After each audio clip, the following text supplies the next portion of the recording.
3:30 বাজে। আসসালামু আলাইকুম এভরিওয়ান। গ্যাস একটু আজকে বেড়েছে। 26শে জুলাই। গাড়ি কচুটাকে হলুদ দিয়ে একটু সিদ্ধ করে নিয়েছি দেখেন গাড়ি যাতে কালো কচুটাকে না আমি হয়ে সিদ্ধ যায়। করে নিয়েছি। আর ডিম বড়িটা দুন্দুল দিয়ে তুলব। 26শে জুলাই কি রান্না হচ্ছে? আমার দুন্দুল দিয়ে হাজবেন্ডের গাড়ি সুগারের কচু, প্রবলেমটা অনেক বেড়ে গেছে, মানে যার যেটাকে জন্য কচুরছড়ি বলে বা গাড়ি কচু। অতিরিক্ত সবজি খেতে হচ্ছে।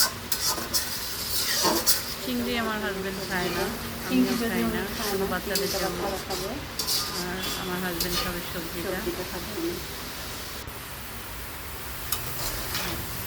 আমার ফেভারিট আমি খাবো আর গাড়ি করতে দিয়ে দিয়েছি। ঢাকনা দিব না, ঢাকনা দিলে পানি উঠে যায় বেশি। দুন্দুলটা আমাদের দুজনের অনেক পছন্দ।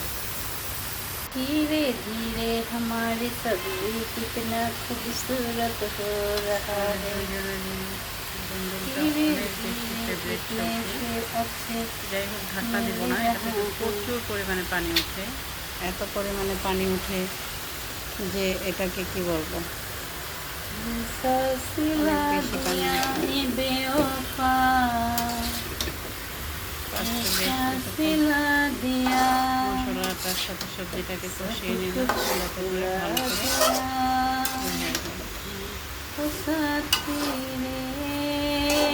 করে মিক্স হয়ে যায়।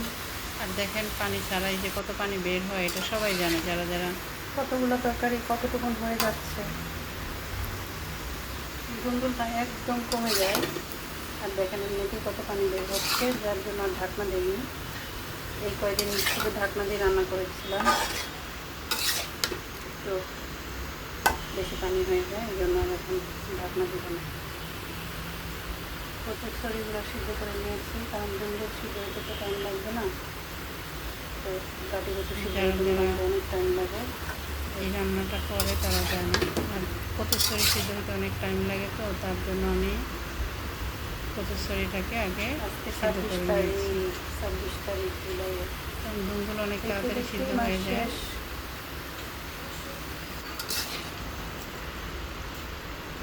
আর এটা সিদ্ধ হতে অনেক টাইম লাগে। সিদ্ধ করে নিয়েছি, তারপরও এটা দুন্দুল গলে যাচ্ছে, কিন্তু দু একটা কচুরছড়ি একদম গলে গেছে, বাট দু একটা একদম সিদ্ধ হয়নি।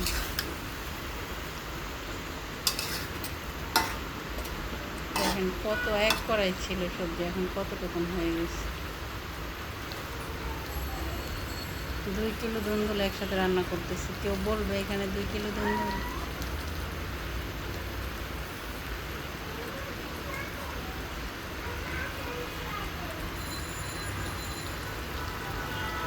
আস্তে আস্তে আলহামদুলিল্লাহ কষানো হচ্ছে।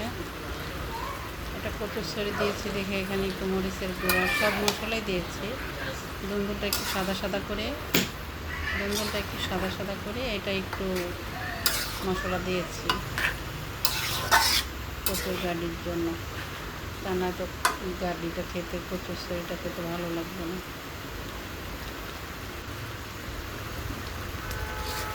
এত পানি ওঠে, কী পরিমাণে পানি বের হয়েছে। যদি গ্যাসের এটা একটু বেশি থাকতো, গ্যাসের পাওয়ারটা একটু বেশি হতো, তাহলে এত পানি বের হইতো না। লবণ দেখেছি, এখন একটু জিরার গুঁড়া দিব, অতিরিক্ত পানি বের হচ্ছে। জিরার গুঁড়া দিয়ে নামাজ যাবে।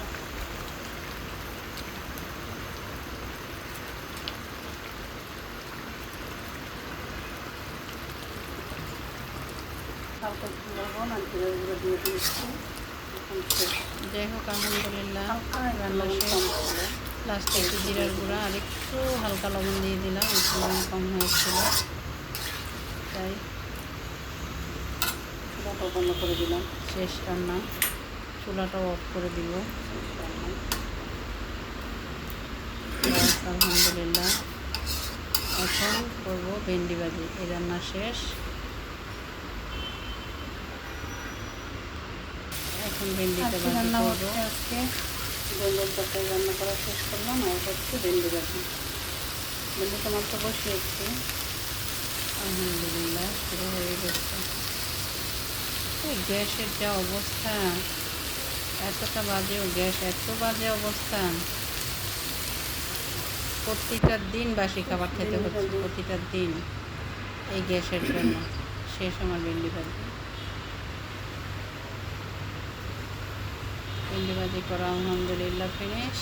আমার 26শে জুলাইয়ের রান্না বান্না কমপ্লিট আলহামদুলিল্লাহ।